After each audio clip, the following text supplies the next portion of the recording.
ये खबर मानव रचना ऑनलाइन द्वारा प्रस्तुत की गई है।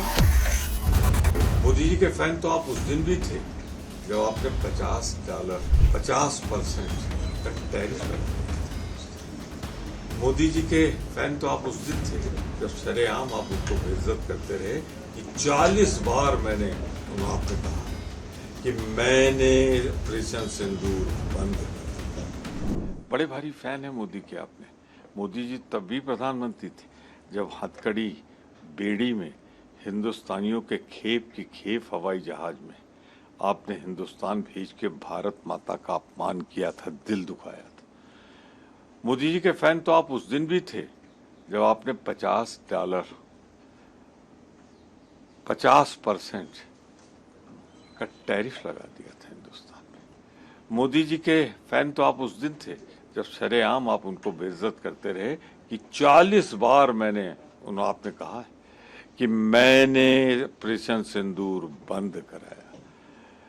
भारत माता से यही प्यार है आपको। मैं तो सिर्फ इतना कहना चाहूंगा, हाल के दिनों में अगर आजाद भारत का इतिहास उठा के देखा जाए तो जितना भारत का अपमान, भारत का नुकसान आपने मोदी जी के कार्यकाल में किया है, ट्रम्प साहब, किसी और ने नहीं किया।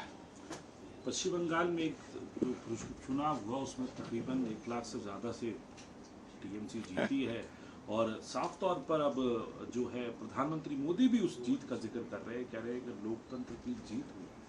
मुख्य विरोधी दल के उम्मीदवार को एक दिन पहले रिटायर करा के आप 1 लाख से जीत के सारी पूरी ताकत प्रदेश और केंद्र की लगाकर चुनाव में धांधली करके ये जो 1 लाख जीता है ना, शायद इसी की वजह से आपने पेट्रोल डीजल भी शतक पार कर दिया। आखिरी सवाल पूछूंगा आपसे जिमखाना क्लब को लेकर। अब वहाँ के कई मेंबर्स, जो उसमें कई ब्यूरोक्रेट्स भी हैं, पॉलिटिशियन भी हैं, उन्होंने हाईकोर्ट का दरवाज़ा खटखटाने की बात कही है और तलवार लटक रही है उन लोगों पर भी जो जिमखाना के अंदर काम कर रहे हैं। 500 से ज़्यादा खर्च है। जिमखाना क्लब देश के इतिहास से जुड़ा है।